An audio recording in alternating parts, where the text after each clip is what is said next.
Goeiedag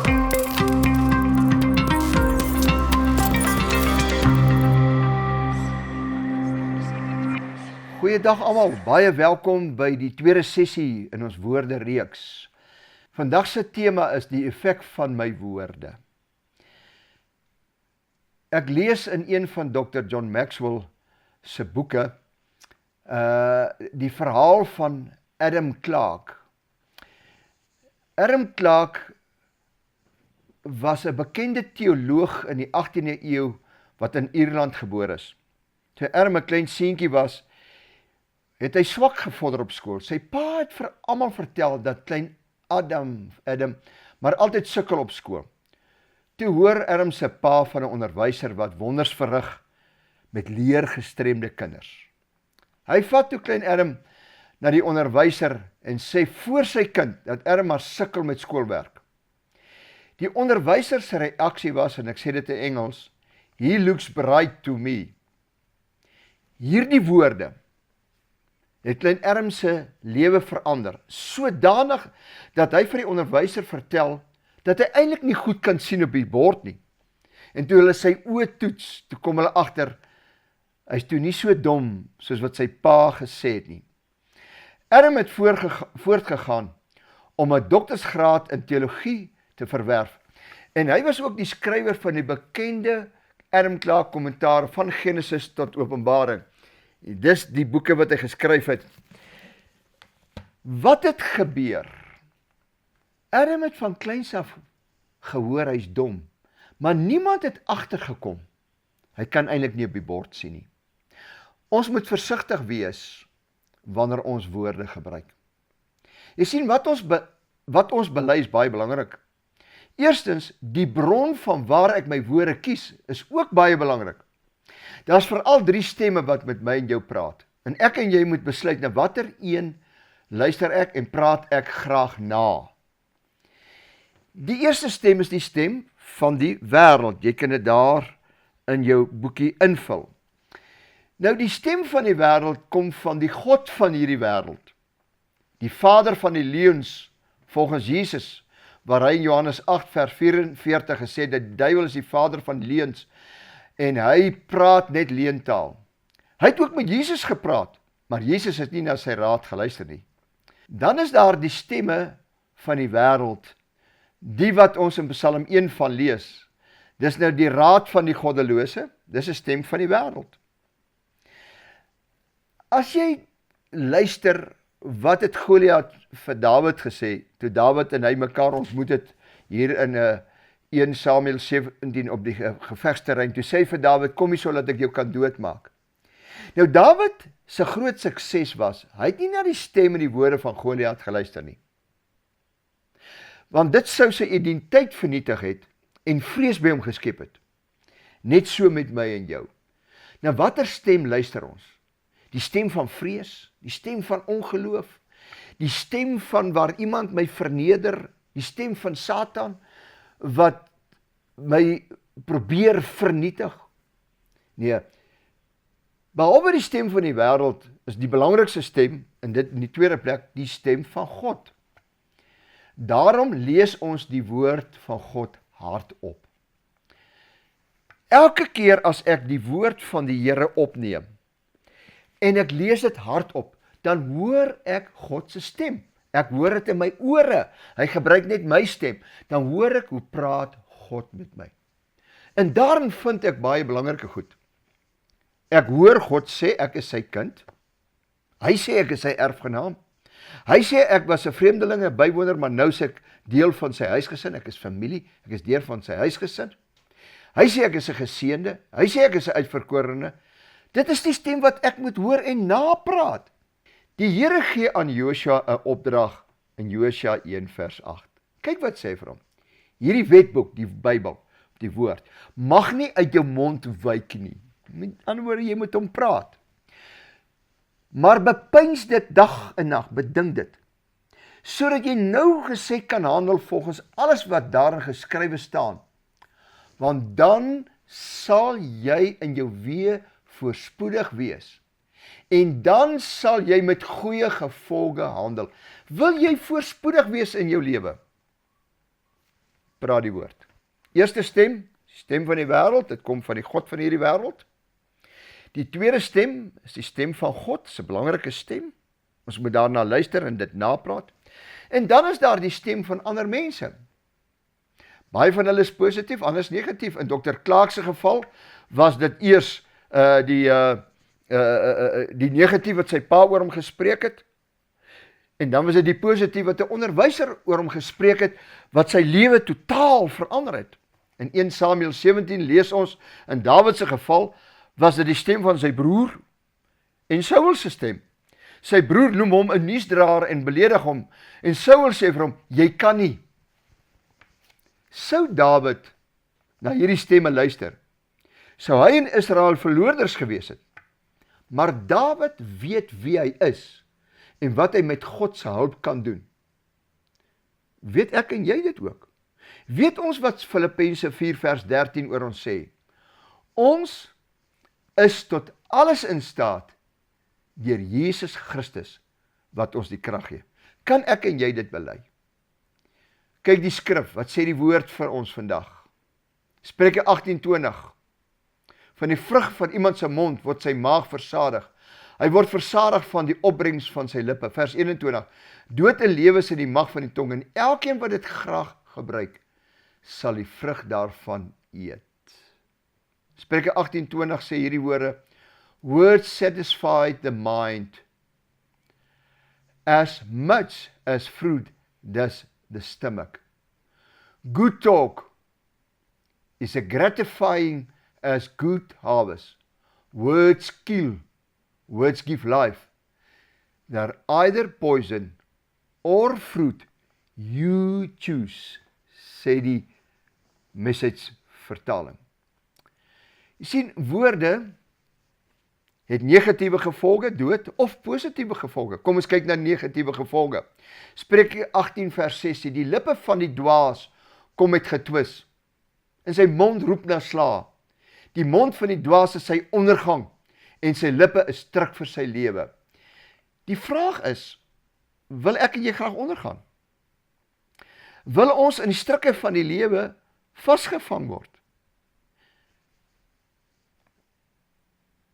Die Message vertaling sê, ons moet lewe of dood kies. You choose. Die storie van O.T. Odendaal. Dankie vir die mooi woordjies. Dis wat hy gekies het. Hy pas Psalm 15 vers 1 toe. 'n sagte woord keer die grimmigheid af, maar 'n krenkende woord laat die toorn opkom. O.T. Odendaal het met sy antwoord altyd die grimmigheid afgekeer en nie die toorn toegelaat deur te sê, baie dankie vir die mooi woordjies. Kom ons kyk na die positiewe gevolge van woorde. Spreuke 10 vers 20 sê, 'n gelowige se woorde is kosbaar. Dit kan baie vir mense beteken. Kyk net hoe positief is hierdie woord. Die gelowige, een wat die woord praat, 'n woord oor mense spreek. Jou woord is kosbaar. Dit kan baie vir mense beteken. Wil jy graag hê jou woorde moet baie beteken vir jou huweliksmaat, vir jou kinders, vir jou ouers, vir jou kollegas, vir jou vriende? Praat mooi woorde. Maar kom ons kyk, wat is die invloed van woorde op ons hoorders? Woorde verander mense se emosies en het 'n invloed op hulle liggame. Spreuke 16:24 sê, vriendelike woorde soos 'n heuningkoek, soet vir die siel en 'n genesing vir die gebeente. Ek haal die Engels aan, Proverbs 16 verse 24, kind words are like honey, they cheer up and make you feel strong. Ek dink net, verhelder 'n ou kindjie se gesiggie, as ek en jy mooi woorde met hom spreek, nadat hulle 'n fout gemaak het. Die dogtertjie het gehelp koekbak, sy het die meel gemors, en as mamma sê, mooi woorde, toe maar kind, ons sal dit opvee, jy het goed probeer. Hulle gesiggies helder sommer op. Maar as jy uitvaar, beledig en aanval en verneder, dan maak dit seer. Dan vertel jy eintlik vir die kind, jy moet nie weer probeer nie. Ek het 'n klein kind, een van my klein seuns, Toe hy klein was, baie bang. En een dag, toe hy by my kom kuier, toe sê ek, hy moet hier styf langs my kom sit. Ek sit my arm so om hom, en ek hou hom styf vas. Ek kan nou nie sy naam noem nie, maar ek sê toe vir hom, ek het dit nou net vir hom genoem, hy sê, oupa, ek kan dit nie eens meer onthou nie, maar ek het dit vir hom, ek het dit vir hom gesê. Ek druk hom teen my vas en ek sê vir hom, oupa gaan vir jou 'n geheim vertel. Weet jy wat is geheim? Ja, hy weet, hy mag nie vir anders sê. Ek sê, jy moet vir niemand sê nie. Wat is die geheim, oupa? Oupa antwoord hom, oupa was ook bang toe ek klein was. Sy ou gesig het sommer opgehelder. Dit het hom sterk gemaak. Dit het hom uit die gevangenskap van vrees laat uitkom.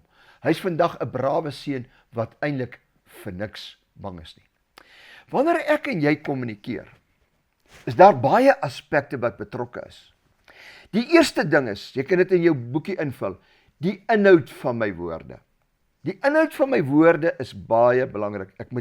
Jakobus sê, daar moet balans wees, want my woorde is soos daai roer, ek kan 'n boot skuif, ek kan baie goed doen met my woorde.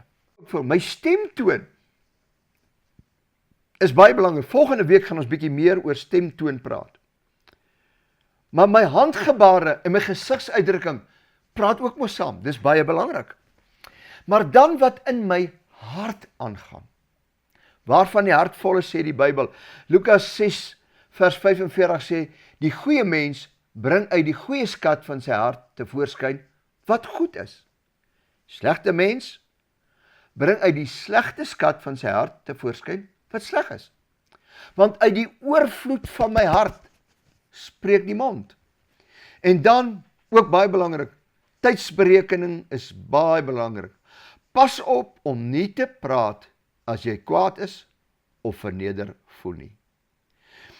Ons gaan vandag kyk na die invloed van ons woorde uit 'n tabel wat Dr. John Maxwell in sy boek Road to Success geskryf het. Hy praat oor kommunikasiestyle. En dan praat hy oor die resultaat van die kommunikasie. En dan praat hy oor die reaksie wat hierdie kommunikasie op die hoorders het.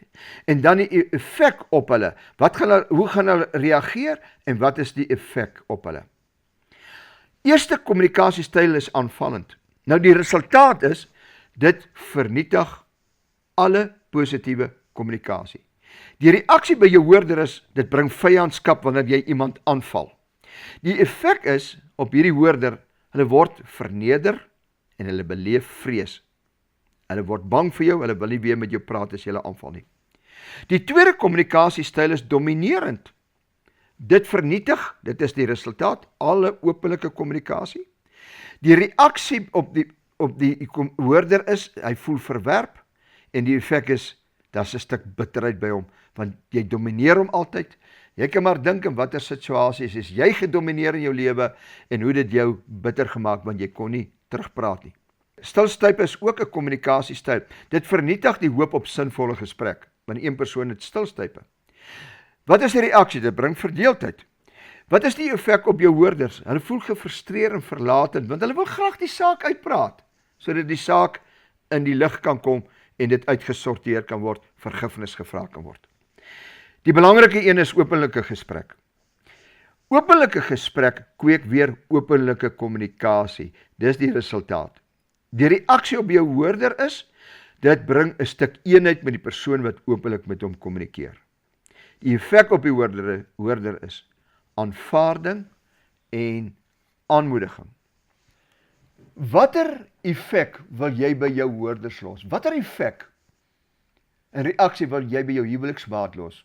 Jou kinders, jou ouers, jou kollegas, jou medeskoliere, die publiek? Aanvallend, dominerend, selfs stilstype of openlike woorde? Kind words. Ek en jy moet kies. Kom ons gaan afsluit by hierdie sessie met 'n belydenis. 'n Belydenis wat eintlik 'n gebed is. Dis die apostoliese geloofsbelydenis. En ek weet, die meerderheid van die hoorders ken dit, maar as jy dit nie ken nie, hierdie is die apostoliese geloofsbelydenis. Dit behoort nie net aan 'n kerk nie. Dit is in 'n tyd geskryf waar die kerk dit vir al die gelowiges geskryf is. Kom ons gaan hardop in ons klein groep die volgende belydenis maak as deel van ons afsluitingsgebed. Ek glo in God, die Almagtige, die skepper van die hemel en aarde, en in Jesus Christus sy eniggebore Seun, ons Here, wat ontvang is van die Heilige Gees, gebore is uit die maagd Maria, wat gelei het onder Pontius Pilatus, gekruisig is, gesterf het en begrawe is, en ter helle neergedaal het, daai ter helle is doodryk neergedaal het, wat op die derde dag weer opgestaan het uit die dode, opgevaar het na die hemel en sit aan die regterhand van God, die Almagtige Vader. Vanwaar hy sal kom om te oordeel die lewende en die dode. Ek glo die Heilige Gees, ek glo aan 'n heilige algemene Christelike kerk, die gemeenskap van die heiliges, die vergifnis van sondes, die wederopstanding van die vlees en 'n ewige lewe. Amen. Baie dankie, ek nooi jou uit om in jou klein groep die besprekingsvrae te doen, vir mekaar te bid, saam met mekaar te bid, en getrou hierdie week jou dagstukke te doen. Die Here seën jou.